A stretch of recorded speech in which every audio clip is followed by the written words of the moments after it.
Hey guys, this is V Man from No Budget Productions, and with me today is Dan. Is it Breland or Breland? Breland. Breland. All right. Yeah. I'm terrible with names. I can't pronounce them. I barely remember them. So, but Yeah.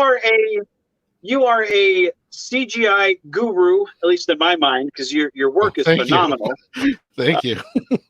well, you are. Your work. I saw online with one of my friends, and he sent me the shot. Like I had seen it on his wall, and I was like, "Oh, that's pretty good." And then my friend sent me the shot, a different shot of something else, and I was like, "Oh my god, that's phenomenal!" And I reached out to you, and thankfully you were like, "Yeah, sure, we can do some stuff." And your work has just continued to blow me away. So like Thank you. I'm just and we'll show the audience some of your work here. But you are phenomenal, my friend. Thank Let you. me tell you. Thank you. I try. So It's you do been great. many years of trial and error, and going back and forth with some of the people in the Lightwave universe. That that's the software that I mostly use for all my CG animations and stuff like that. And I want to put a shout out to Kelly Cat Myers. He was my Yoda when it came to Lightwave. When I first started out using the program, I was like, I had no idea what I was doing, and he was really helpful in putting showing me the ways, and helping me out and answering all my dumb little questions. So thank you, Kat. You've really helped me out and helped me come a long way from when I first started doing this, computer animation stuff. So the stuff that I've seen uh, mostly from you has been Star Trek stuff. Um, what is your take on modern Star Trek? Are you a fan of Star Trek, or is it just something that because it's uh, kind of a thing these days? It's something that you just tend to work on, and it's not really something you're into. Is like what is your life with Star Trek, or do you have one? Well, yeah. Well, I mean, I grew up on Star Trek, and I was, you know, a huge fan of the original series. And I'm half Asian. For those that don't know that, my mother's Thai, and my dad is from America here. And so, being half Asian, I always kind of related to Spock because being half Vulcan and being part of two worlds. So I think I was really drawn to that character, and but I was a huge fan of the original series, and just continued to watch it and saw the movies, and the ship itself. I always would have these imaginary stories of me being in the ship, and I would make little toy models of of the ship itself with whatever I had, because they didn't really have cool Star Trek toys back then. So um but um then the next generation came out, and and at first I was like, oh boy, this is kind of different. But then I really got attached to the show and attached to the characters, and it really grew on me, and I became a fan of that. And then all the other spin-offs from that, I watched them all. And from Deep Space Nine to Voyager, um those were always cool. And then I watched the Discovery series that just came out, and that was cool. And then watched Picard, and that was cool. So yeah, I really love the entire franchise. And I always think it's funny, when they kind of run into these little areas of like, well, how are we gonna blend into this? And I really love the whole when they did the J.J. Abrams Star Trek. they did the whole like alternate universe time travel thing, and that really just set them free to just be as creative as they wanted. And I thought that was a really cool take. I'm like, yeah, there you go, alternate universe, easy peasy. So, and that's where Star Trek seems to really be dealing a lot with, is these like alternate universe stuff, and it's a little confusing sometimes, but then it's like, okay, I'll buy Well, it. well, you have several different versions of. Let's just take the Constitution class Enterprise. You have the Pike era with the points on the nacelles. You Oh have yeah. the 1960s regular one that we saw in TOS. You Mhm. have the Mirror Universe that has the globes on it. That you have the Kelvin universe that looks a little deformed a little bit, Yeah, yeah, with, with the warp nacelles that looks like they'll break off if it goes to warp. yeah, yeah. um then you have the Discovery era Enterprise. Mhm. So I mean, you have several different versions of the same ship. You're right, Yeah, it yeah, is kind of hard to keep track of all the different yeah, yeah, versions. yeah. um I so am very fond of the new one for Brave New World with the new Pike and all that. I'm yeah. really fond of how they designed it. I was like, wow, that's pretty sleek. Yeah. Well, to me, I like it, especially on the saucer section. How it has those lights that kind of go over Mhm. the registry. Yeah, yeah, yeah. It kind of takes the best part of the Enterprise A, and it puts it in the regular Constitution. I Right. mean, it's one of those ships where it's instantly recognizable, even if you change it up a little bit. Hmm. Um, is there a favorite ship in Star Trek that you like modeling the most, Um, or that you just like in general the most? I think it would be the Constitution class, because I grew up with that, and it's the most iconic. And even when they redesigned it for the motion picture, I was like, oh, that's cool. Like the nacelles on that. Um, the rounder ones are easier to model because it's a cylinder, and so it's easy to start with a cylinder as opposed to the square. But either one, you can work with it, and that's the whole trick to modeling stuff. You start with what they call primitives, which is either a circle or a cylinder or a square or triangle, and you build from that. And it all starts with those simple primitives, and then you just go from there, and eventually you get something really beautiful. Well, that was talking about the redesign for the Enterprise for the motion picture. I was one of the few people that I don't mind the 7 minute spin around the ship, Oh and yeah, looking at the beauty shots. Like yeah, I yeah. I love watching that, just Hmm. because from my perspective, we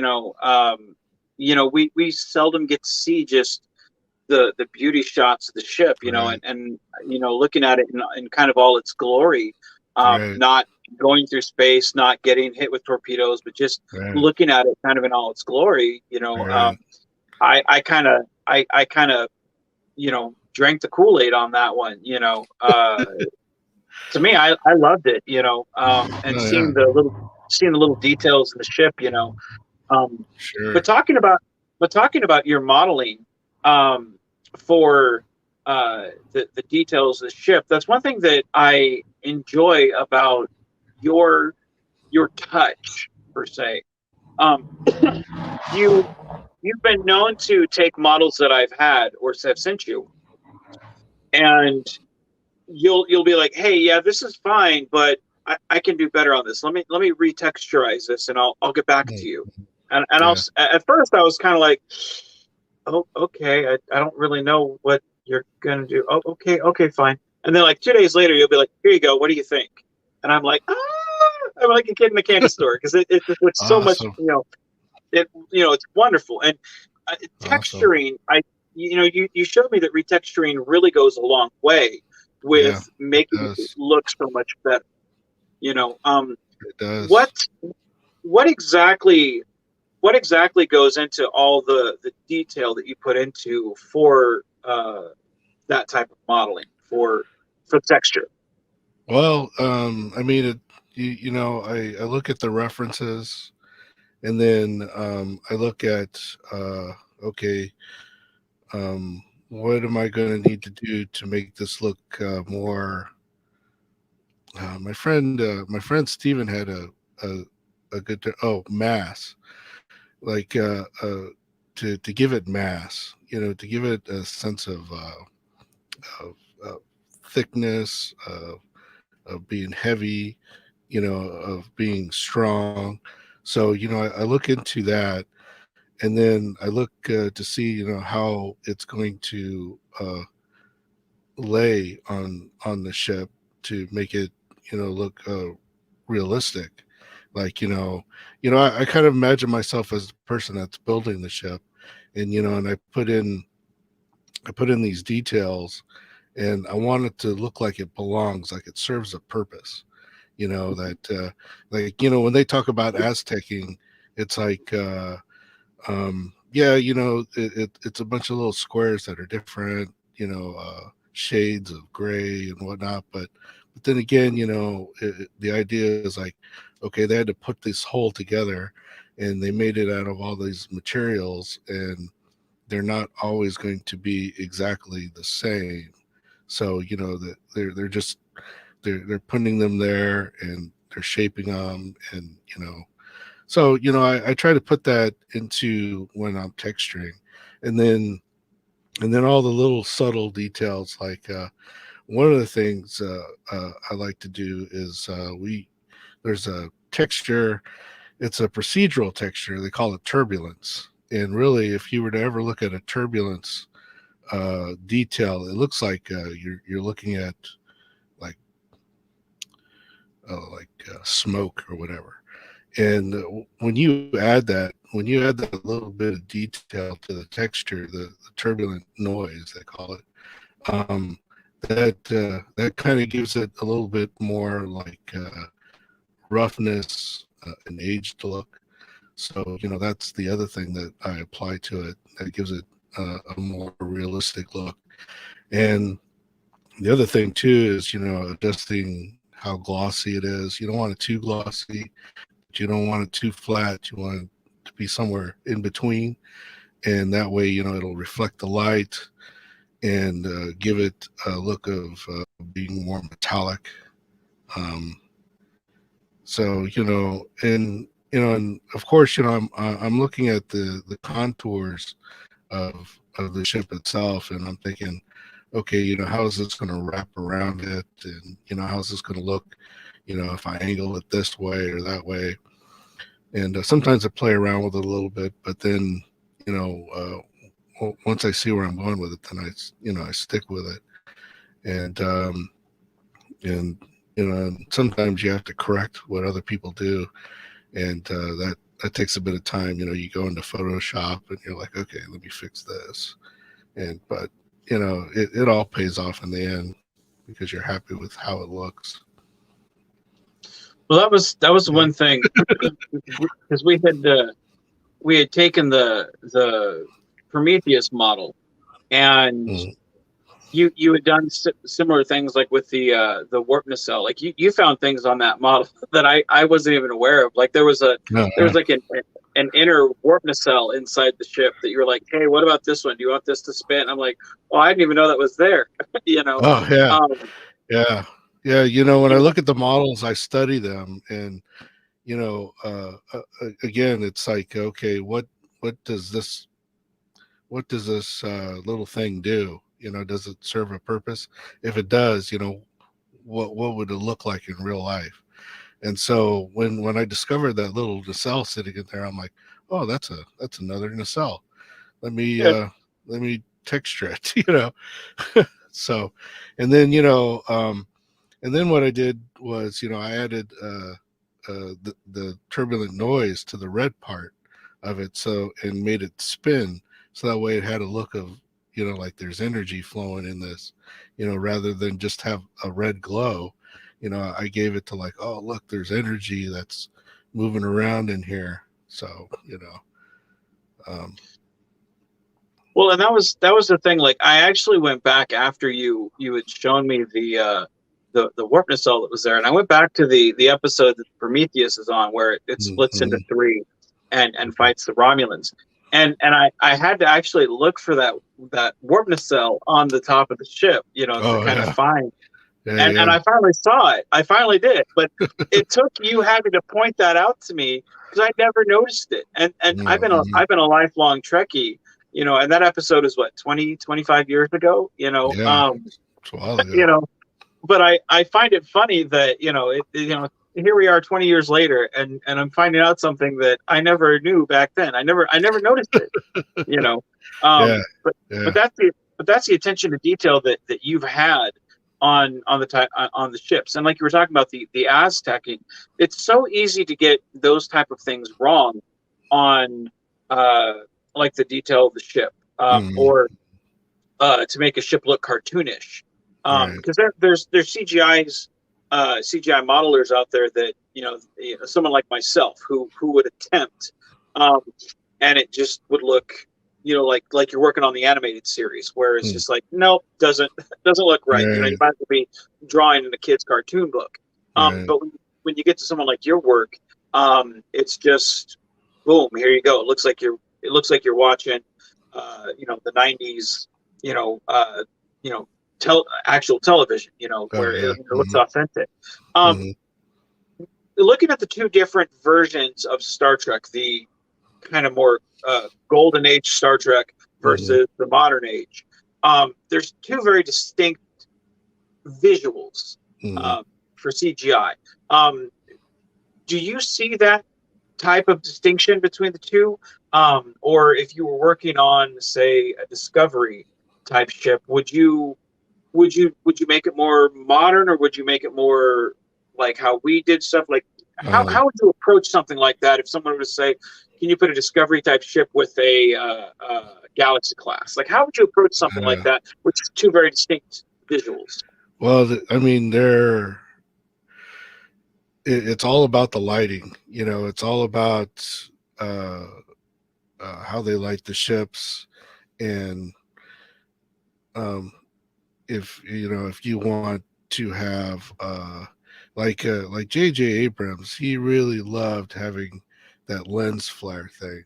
So adding the lens flare, I mean, that gives that anamorphic lensing effect, and so um, it it yeah, it's really hard to say. I mean, I look at I look at these shows and how they decide to do the lighting on stuff, and I think my lighting method is a lot more I want to say '90s version, as opposed to what the Discovery does now, which is more the J.J. Abrams version lighting.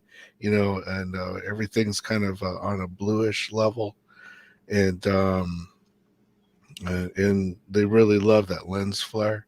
So that which is not difficult to add. You could do that with with both versions.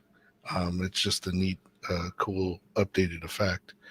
But that, like, I've seen how they do, like a lot of the new sci-fi movies, especially like, uh, what was the name of that movie? Shoot, I can't think of it right now.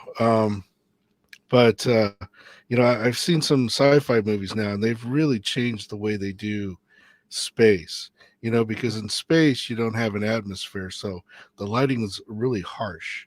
You have a lot more direct, harsh lighting, and and that gives it a lot more realism for a lot of new sci-fi movies. And the I don't know. I guess this the way they do it in Star Trek is a lot more stylized. They have a lot of fill lights, and especially, they really like to show off the ship. So they had a lot more uh, 3-point lighting to get the ships to look right. I mean, they've had 3-point lighting and other stuff like the Galactica series, and you know they have your main light, and then maybe a distant light off to the side, and then even in the dark areas, like the pitch black areas, they have a light down there, just to give you just that little bit of detail, That depth, and yeah. yeah, and they've used that same kind of lighting for the new Discovery series, and I've I go online and I'll read about, like, okay, how they do the lighting for this. So you know it all just depends. And for the stuff I did for the Rain Cross, um yeah, I think I kind of looked at a little bit of how they did the lighting for Discovery as opposed to how they did it for Next Generation, and I tried to give it kind of somewhere in between, so that way you had, like, the classic Star Trek look, but with a modern twist to it, so Well, I think it really hit on all cylinders because it was definitely a pleasure to because the Prometheus class is not a ship that's seen everywhere. It's seen always in kind of moderation. But let's go ahead and right. watch that real quick, and Sure. we'll give everybody a chance to take a look at it, and then we'll talk about what it was like making that. 1 second here, All and right. we'll take a look at it.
Yeah, that is a great intro. I don't Thank care. you. Like, I can watch that 10 times over and not get bored of it. It's just Thank you. so visually beautiful.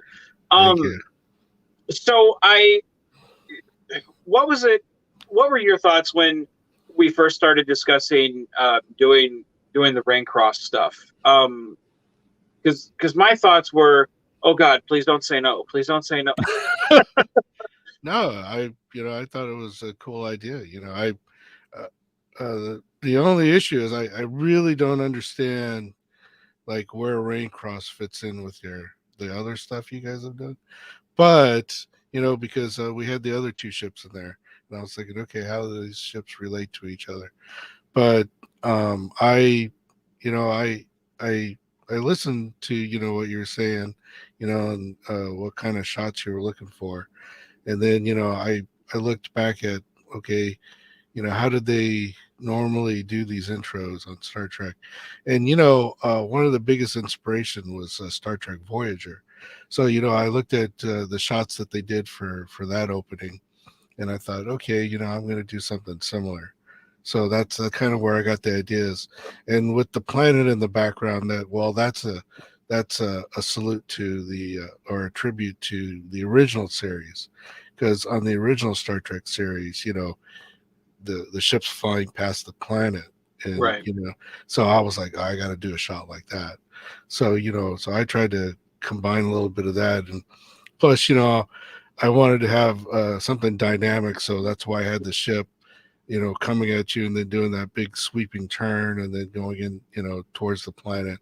And the idea was, I was trying to get it to where, okay, the ship's traveling this direction, so the ship's always going towards the planet at first, and then at the end having it coming away like it's leaving the planet. So I was trying to get these camera angles so that way okay, you have the ship traveling to the planet, and then okay, it's done, picking up somebody or transporting somebody.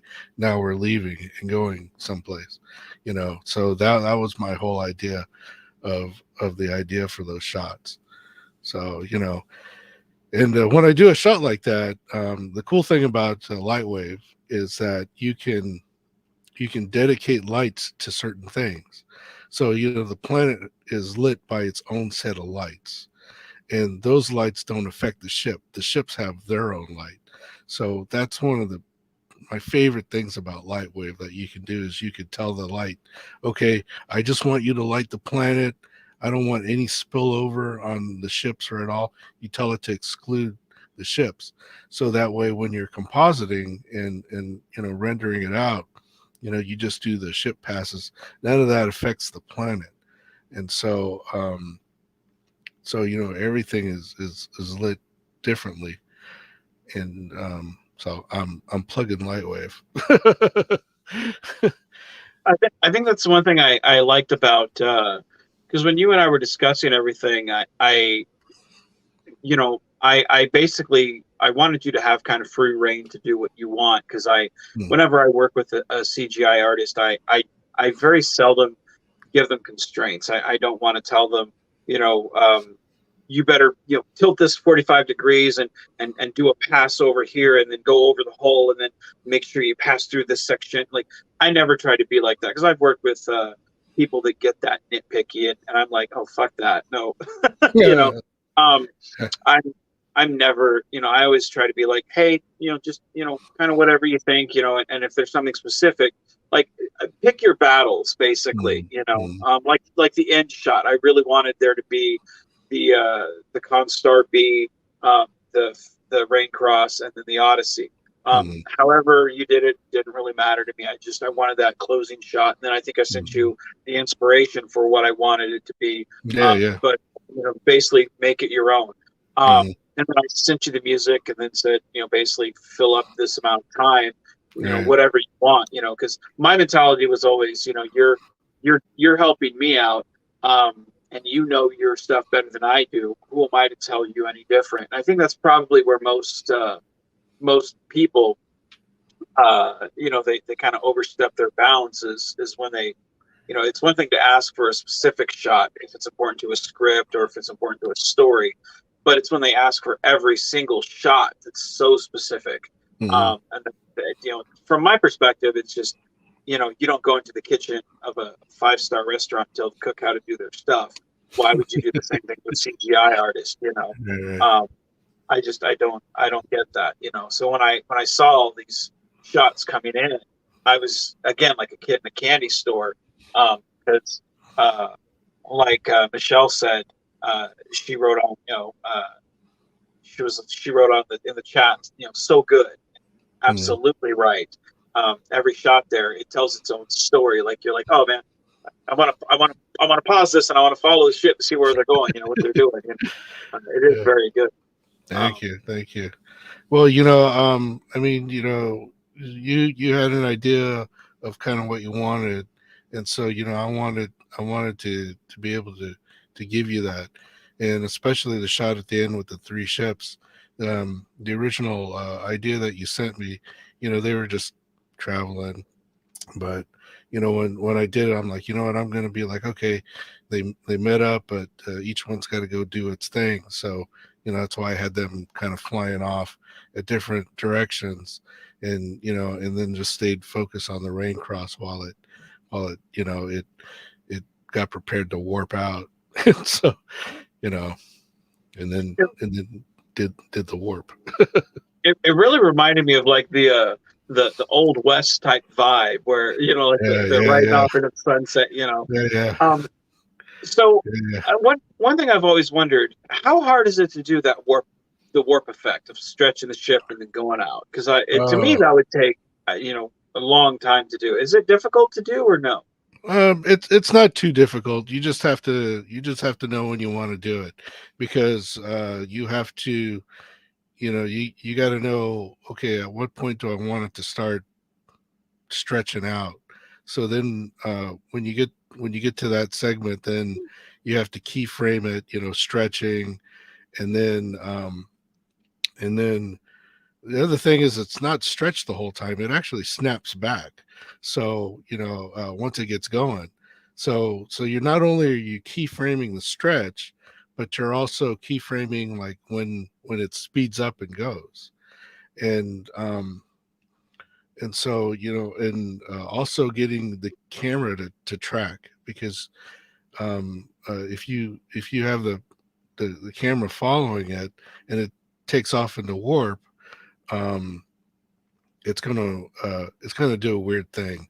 So you have to have you have to actually have we use what we call nulls, and nulls are little reference points. Like they never render, but they're there, and they're good for telling stuff. Okay, I want you to stick to this and follow it everywhere. So, I basically had the null following the ship, and the null would actually stop right where the ship stretches. And then as it keeps going, um, that way it just stays, the camera just kind of focuses where it's supposed to. And then once it gets off to a certain distance, then the little light flare, I did that in post. I did that in After Effects. I added the little white stretchy thing appearing and disappearing. I was going to try to make it a star, but I had to work on another project and I was running out of time. So I was like, well, that looks pretty good. So I'll just leave it that way. No complaints.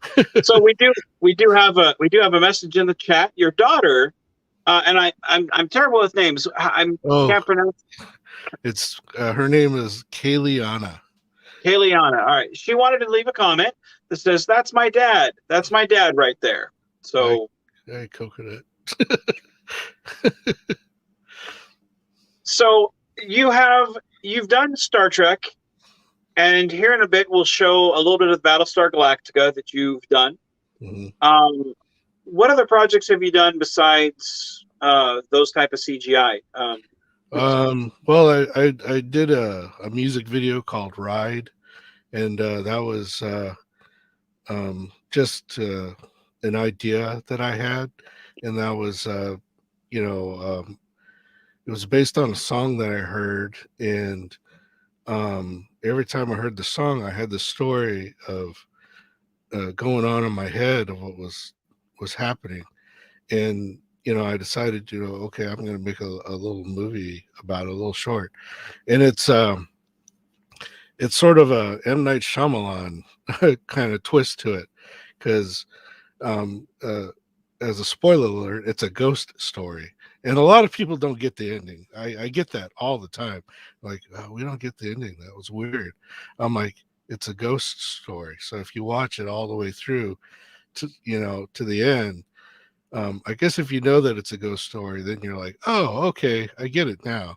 But a lot of people don't get the ending at all, and I kind of did that on purpose in a way, because I guess I love the twist at the end, because I'm like, okay, well, yeah, turns out she's a ghost, and so um, and then I did another music video to a song called "Catch Me," and that one is another little story, and it kind of takes place in this kind of weird universe where humans and monsters kind of live together, and basically this little girl, she's like mechanically smart, so she builds this little rocket that it looks cheap, and she goes up against this orc who's like the guy that can like he's won all the races, and they race for keys,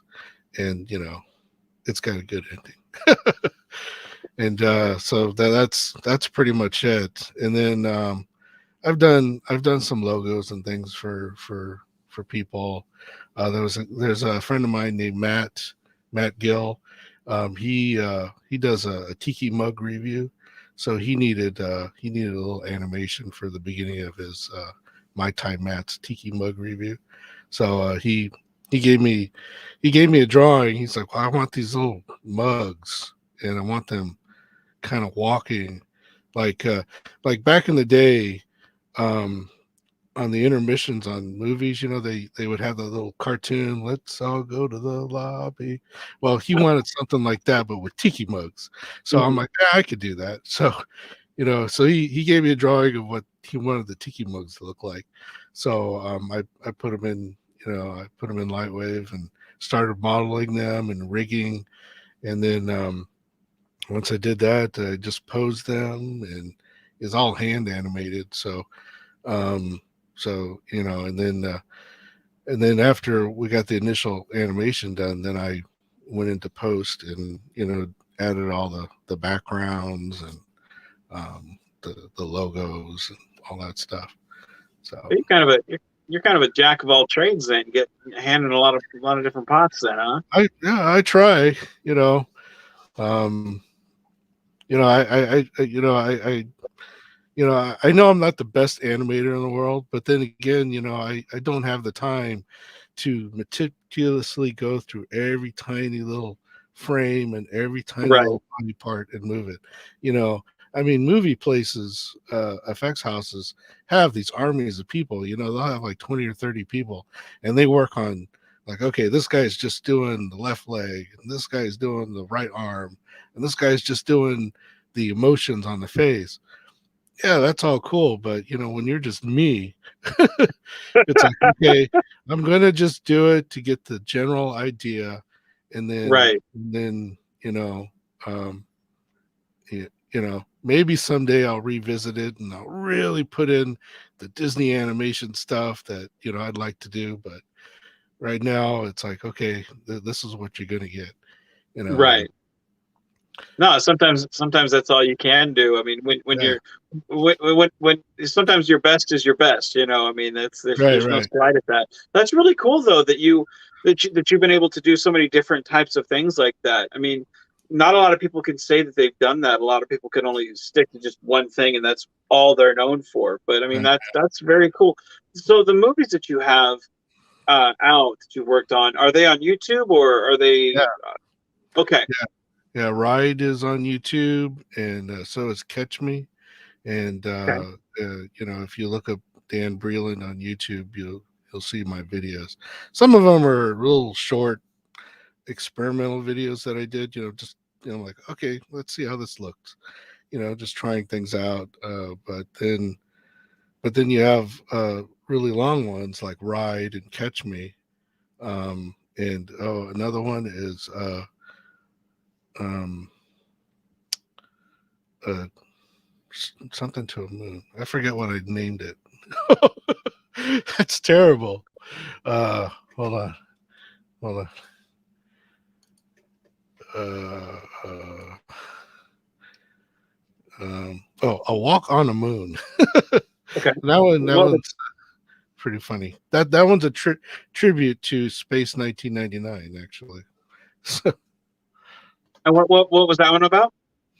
it's just a music video, and I do it to the song "Walking on the Moon" by the Police, and that's what it starts off with. And and it's it's just a little video of a guy landing on a moon, not our moon, but a moon, Mhm, and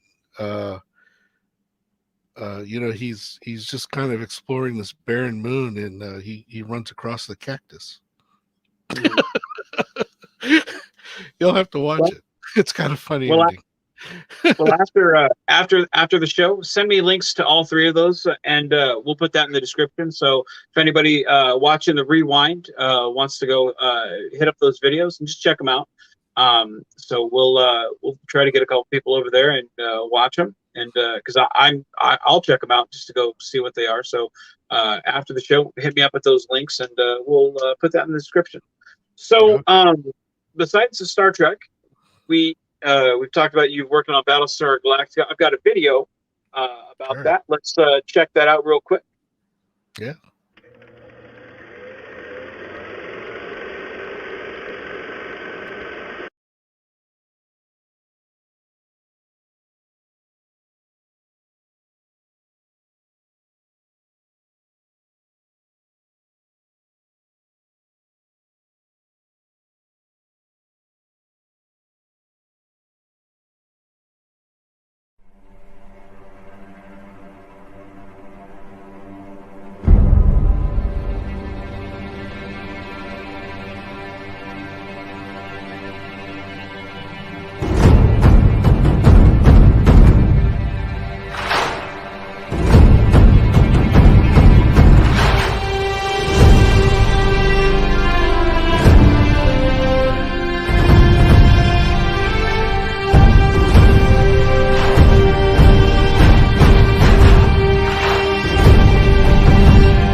So so my impression of that, like I love the size and scope that you have of it. Um, to Yeah, me, it's a it huge ship. I love that, and at the end where it's this massive behemoth of a ship just Mm, slowly moving through space. yeah, Wow. Um, thanks. what brought that up? Well, I mean, the ship, both the ship, the main Galactica ship, and the Vipers, those are modeled by Stephen Mita, and he and I, had this idea, like, he wanted to build like this huge, huge ship, and like, okay, this is going to be the ultimate battleship going up against the Cylons. So, um, uh, and the issue that I had struggling with it was, I'm like, okay, the Vipers are so small. Like, how am I going to, you know, have it so where people like, oh, those are Vipers, not tiny dots. So, I had to really do a lot of like, okay, I'm going to put some Vipers closer, some Vipers further away, just so you can get the sense of scale, but then also recognize the Vipers at the same time. And then having the camera, the ship come close to the camera as it slowly goes by, which I really had to do a lot of calculations, and try to figure out, okay, how's this going to work. And even then, there's some stuff in it that doesn't look quite right, and I was going to go in and refilm it and rechange it. I just haven't gotten back to doing it. But like, I wanted to have some more Vipers, flying in at the end, and make them more visible. But it just, the idea was that, okay, this is Galactica, we're returning back to Caprica, and we're gonna take it back from the Cylons. So that was, the premise to that story. And all the weapons and everything on that ship are huge. So I wanted to, I really wanted to get that feel of like, this is, this ship is powerful, and it's going to be unbeatable. And I wanted to give it, like, yeah, this is it, moving through space. And also, I was trying to give it that look like, from the new Galactica series. So I was looking at, I was studying like how they did the lighting on the show, and I went back and forth with Cat Myers, who he worked on the series, the new series, for a couple seasons. And so he was really helpful at sharing this information with me, like, hey, this is how we did the lighting, and um, this is how this would look. And I even asked him, like, what can I do for scale, how, and and he gave me some ideas of like, okay, well, you should shoot it like this. And I'm like, all right, yeah, that's a good idea. So it was good to have his help for that. So, but like I said, Steven, he did the modeling on that stuff, and he is like a detailed modeler. And like, he showed, like, I've sent him some of my stuff. I'm like, hey, what can I do to make this look better? And then he'll like add some pipes and some some little details, and I'm like, holy cow, and and he loves to use the term mass. He says, well, I like to mass it up, so we just kind of combined our ideas, and then we did, he's like, I need this textured, so I'll do the texturing work, and then do the animation. So yeah. Well, that was the one thing about the Battlestar Galactica series. Like it or the ship, you know, it had so much weight to it. Yeah. And my wife, like, she called me at work because when the remake came out, Hmm. um, we watched like maybe 2 or 3 episodes, and then I had to go to work, and I work a 12-hour shift every night. So I came home, and she was like 10 episodes later, and I'm like, well, what happened? You know, so I'd watch like maybe one episode, and then go back to work like the next day, and then she'd be like 5 episodes ahead. So like I'm missing gaps of what happened, you know. So I'm you know, of course, missing, and she'd fill me in, but of course I didn't see it. Um, but I'm loving what I'm seeing at the time, because I'm now rewatching it. I'm binge watching the whole show. Oh, But even back then, uh, I thought this is my favorite sci-fi series, even more than Star Trek, just because the characters, the character development, the drama.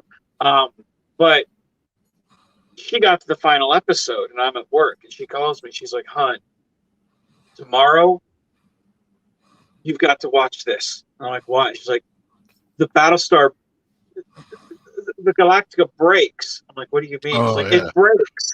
yeah. And I'm like, It broke and, its and like back. my yeah, It's so and my wife sad. is yeah, she's not the type of person to get like emotional at all. In fact, like if anything, like I'm the emotional one of the relationship, you know. But she was like, "Hun, you've got to watch this, just that one part, like if anything." And I'm like, "Okay," you know. But I came and I was like, "Oh man, that's terrible," you know. Yeah, Um, but yeah, the ship, it was its own character. yeah. Um, you know, and I love the fact that you have been able to do the ship, you know, because everybody these days can do Star Trek. Mm, Not everybody does Battlestar. mm, Um, you know, so like when you brought up, you're like, yeah, we've done this. I was like, oh, dude, I really want to see. I'm mm, excited to mhm. see that. You know, um, so um, that being said, are you and you said Steven? Was it? Stephen Mita. Yeah. Are you Stephen guys Mita. going to be doing your story that you had talked about doing? At some point, you know, both he and I, we just get so busy on stuff, and but yeah, at some point, you know, I'd like to develop a story, and you know, and expand onto it, you know, and go from there. I don't know. We'll see. I mean, it, I mean, honestly, it's been a couple years since we both kind of visited Galactica and doing anything with it. Um, I think it's just because we've just been so busy. He does, Right. you know, he does some architectural stuff, designs, and so um, there have been times where he's sent me stuff, and he's like, "How would I light this?" You know, and I'll help him light it, and then send it back to him, and you know, he'll use that for like a presentation or whatever. And but I don't know. He lives in Massachusetts, so you uh, you know, we mostly just communicate through Messenger and stuff, and but you know, he's been really cool. I mean, he really he's very honest and critiques my work, and you know, he's like, "Oh yeah, you should change this, and you should do that," and blah blah blah. And I'm like, "All right, you know, I'll work on that." And you know, he's been encouraging. So, but yeah, I would like to visit it again someday, and develop on it more and do more with it. But we'll see. You know, Well, I mean, I have my own Galactica ship that I did for myself that I modeled and animated, and I have my own set of Vipers that I modeled and stuff. So they're not in that video. I'll have to send you the other video that has my stuff in it, and that one's incomplete, unfortunately. I kind of started filming, and then I kind of got towards the end, and I kind of ran out of steam on it. Because the shots are so, you know, there's so much work doing these shots that, you know, I was like, okay, I'll give this a rest. And then I never finished it, unfortunately. You know, no, so the ending of it is incomplete. Well, I will tell you my partner in crime, Frank. He loves uh, the classic Viper, uh, Hmm. the classic Viper suit they got going on there. Oh Um, yeah, yeah, and yeah.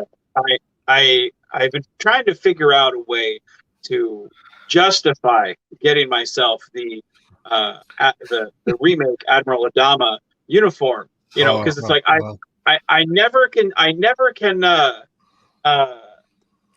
I never get something unless I can justify putting it in a film. If I can Mm, justify it, then I'm like, okay, now we'll get it. You know, because outside that, then it's just spoiling yourself. But if you can justify putting it in a film, then it's like, okay, now let's get it. Um, but seeing your Battlestar Galactica, I was like, okay, now I think it's time to talk to Frank and be like, all right, man, let's talk about doing this story. Even if yeah, it's yeah. just for a few seconds. Let's do something. Sure, Um, but sure. but well, we're almost at the hour mark. With that being said, what's on the horizon for you, man? What's next for you, brother? Well, right now I'm working on a new show reel. Because I'm sending out my resume so I can try to find some work. But I'm working on a new show reel that highlights all my updated uh, animations and things like that, and what I can do as far as computer animation is concerned. So that's kind of what I'm doing right now. And then I think I'm working on your shot too. So um, with the Constar versus the other people. Right. So yeah, so working on that too. But yeah, that's about it right now. I guess whatever comes up next. Well, anything we can do to help you out, we support you, man. Any projects you ever got Thank coming you. up, let us know and we will share it for you. We support you. We love the work you Thank you. do, and I know we've got quite a few of your shots for Raincross stuff. We appreciate the work you do. Thank you. I love chatting with you because you always seem to drop these knowledge. You are kind of my Yoda, for some of this stuff. Because I some of it I'm like I didn't know that before, and I love knowing this stuff because I sit there and Oh it inspires my mind to start thinking of other things. yeah. And I like people that kind of challenge my perception of things. Um, Yeah. but with that being said, any upcoming projects you have, send my way. We'll share that. Anything what this Absolutely. channel can do to support you, please keep us updated, and we will help you out. Um, and yeah, with that being said, I want to thank you for coming on. Thank you for having me. It was great. Absolutely.